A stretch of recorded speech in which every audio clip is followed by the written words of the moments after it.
नमस्कार मैत्रिणींनो, श्री स्वामी समर्थ. तर काल मी तुम्हाला स्वामी पुण्यतिथीनिमित्त स्वामी चरित्र सारामृताचे पाठ कसे करायचे किंवा कोणती सेवा करायची याबद्दल माहिती सांगितली होती. तर बघा, 15 एप्रिलला आहे स्वामी पुण्यतिथी आणि त्याच्या अगोदर 7 दिवस असतो सप्ताह. म्हणजेच 9 एप्रिलपासून सप्ताह सुरू होणार आहे आणि मठामध्ये केंद्रामध्ये गुरुचरित्राचं पारायण होत असतं.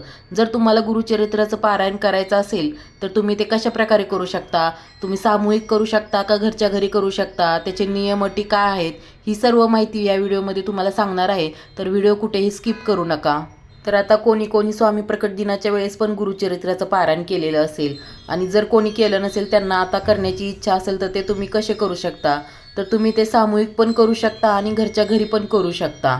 पण गुरुचरित्राचं पारायण जर तुम्ही मठामध्ये केंद्रामध्ये सामूहिक पारायण केलं तर त्याचं फळ खूप प्रकारे भेटणार आहे आपल्याला. आपण घरी एकटेच वाचणार असतो, पण जर सर्वांसोबत केलं तर ते एक साथ सर्वांचं फळ आपल्याला भेटत असतं, पुण्य भेटत असतं. त्यामुळे जर तुमच्या जवळपास जर कुठे केंद्र असेल आणि तिथं जर असा सप्ताह सुरू होत असेल तर तुम्ही अवश्य तिथं जाऊन करावं. जर तुम्हाला तिथं जाणं सकाळ सकाळी शक्य होत नसेल तर तुम्ही घरी पण करू शकता. जर तुम्ही गुरुचरित्राचं पारायण 9 तारखेपासून करणार असाल घरच्या घरी, तर तुम्ही 8 तारखेलाच मठामध्ये किंवा केंद्रामध्ये जाऊन नारळ खडीसाखर ठेवायचे आहे. दत्त महाराजांना ठेवू शकता किंवा स्वामी समर्थांना पण ठेवू शकता आणि विनंती करायची आहे की माझं हे गुरुचरित्राचं पारायण निर्विघ्नपणे पार पडू द्या म्हणून. बघा, आयुष्यात आल्यानंतर असं म्हणतात की गुरुचरित्राचं पारायण अवश्य करावं. वर्षातून एकदा दोनदा जेवढं शक्य असेल तेवढं करू शकता तुम्ही, पण वर्षातून एकदा तरी अवश्य करावं. गुरुचरित्राचं पारायण करण्यासाठी आपल्याला गुरुचरित्र ग्रंथ आपल्याकडे असायला पाहिजे आणि तुमच्या जवळपास कुठे मठ केंद्र असेल तिथे तुम्हाला भेटून जाईल. हा मी गोगावले मठातून घेतलेला आहे, तुम्ही दिंडोरीपणीत पण घेऊ शकता. आणि गुरुचरित्र ग्रंथ आपल्याला सदैव कपड्यामध्ये झाकून ठेवायचा असतो, कधीही उघडा ठेवायचा नसतो. तुम्ही रोज वाचून झाल्यावर पण झाकून ठेवू शकता. त्यानंतर आपल्याला हे विष्णू सहस्त्रनाम पण आपल्याकडे असायला हवं, कारण गुरुचरित्र ग्रंथाचं जेव्हा आपण पारायण करतो तेव्हा विष्णू सहस्त्रनामाचं पठण पण आपल्याला करायचं असतं.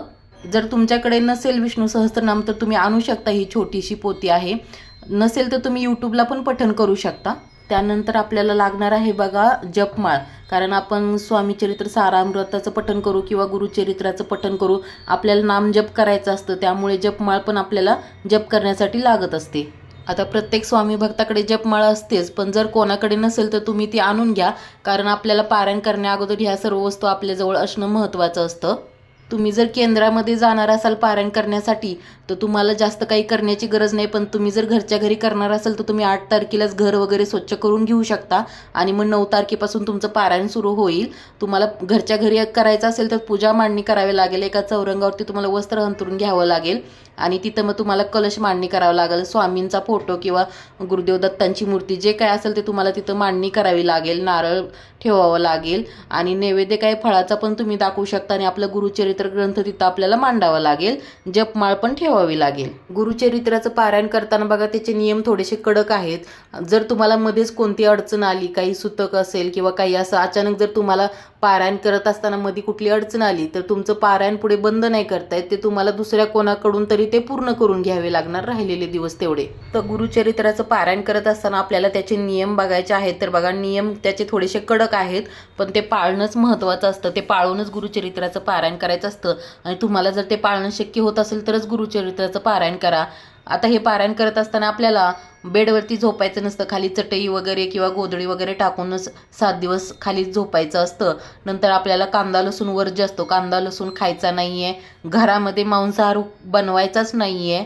त्याबरोबरच आपल्याला परअन्न वर्ज्य आहे, म्हणजे दुसऱ्याच्या घरचं अन्न खायचं नाही आहे. जेव्हा आपण कोणती गोष्ट पैसे देऊन आणतो विकत ती आपण खाऊ शकतो, पण दुसऱ्याच्या घरचं अन्न आपल्याला खायचं नाही आहे. आणि शक्यतो आपल्याला एकच अन्न ठेवायचं आहे, म्हणजे 7 दिवस आपल्याला जेव्हा आपण घरी पण पारायण करू तेव्हा एकच अन्न खायचं आहे. म्हणजे कसं, जर पहिल्या दिवशी आपण चपाती खाल्ली तर चपातीच, जर पहिल्या दिवशी भाकरी खाल्ली तर 7 दिवस भाकरीच खायची आहे. आणि गुरुचरित्र ग्रंथाचं पारायण करत असताना आपल्याला ते एकाच वेळेस करायचं असतं, म्हणजे सकाळी लवकरच करायचं असतं, पण ते एकाच टायमिंगमध्ये झालं पाहिजे. रोज 6-7 दिवस. पहिल्या दिवशी थोडासा वेळ होऊ शकतो पूजा वगैरे मांडणी करण्यामध्ये, पण नंतरचे 6 दिवस तर ते आपल्याला एकाच वेळेस करायचं आहे. आणि गुरुचरित्र ग्रंथाचं पारायण करताना आपल्याला एकाच जागेवर बसायचं असतं. आपण बघा मठामध्ये केंद्रामध्ये पण जातो ते आपली जागेवर बसूनच करतो. त्यामुळे घरीसुद्धा आपल्याला जिथं आपण पूजा मांडणी करणार आहोत तिथे एका ठिकाणी बसूनच आपल्याला या ग्रंथाचं पठण करायचं आहे. अजून एक गोष्ट म्हणजे बघा, आपल्याला 8 तारखेलाच गाईला घास द्यायचा आहे आणि 4 श्वान म्हणजे जे 4 कुत्रे असतात त्यांना पण आपल्याला 4 चाणक्या बनवून नैवेद्य द्यायचा आहे. जर ते आपल्याला नाही भेटले तर तुम्ही कुठेतरी मोकळ्या जागे त्यांच्या नावाने ठेवले तर दुसरे पक्षी किंवा प्राणी खाऊन जातात. तर गुरुचरित्राचं पारायणाला सुरुवात करण्या अगोदर या गोष्टी आपल्याला करायच्या आहेत आणि हे सर्व नियम अटी पाळून आपल्याला गुरुचरित्र ग्रंथाचं पारायण सुरू करायचं आहे आणि ते पूर्ण पण करायचं आहे. आणि गुरुचरित्राचं पारायण करताना बघा, जे कोणी गुरुचरित्र ग्रंथाचं पारायण करतं त्यांना नक्की अनुभूती येते. आणि बघा, जर तुम्हाला ह्या अटी पाळून जर गुरुचरित्र ग्रंथाचं पारायण करणं योग्य होत असेल तर तुम्ही नक्की चालू करू शकता. जर तुम्हाला एवढा नियम पाळणं होत नसेल तर गुरुचरित्र ग्रंथाचं पारायण तुम्ही सुरूच करू नका. जर गुरुचरित्र ग्रंथाचं पारायण तुम्हाला होणं शक्य नसेल तर तुम्ही स्वामी चरित्र सारामृताचं पारायण करू शकता. जर व्हिडिओत सांगितलेली माहिती जर तुम्हाला आवडली तर व्हिडिओला लाईक करा आणि कमेंट करा आणि चॅनलला सबस्क्राईब केलं नसेल तर चॅनलला सबस्क्राईब करा. धन्यवाद.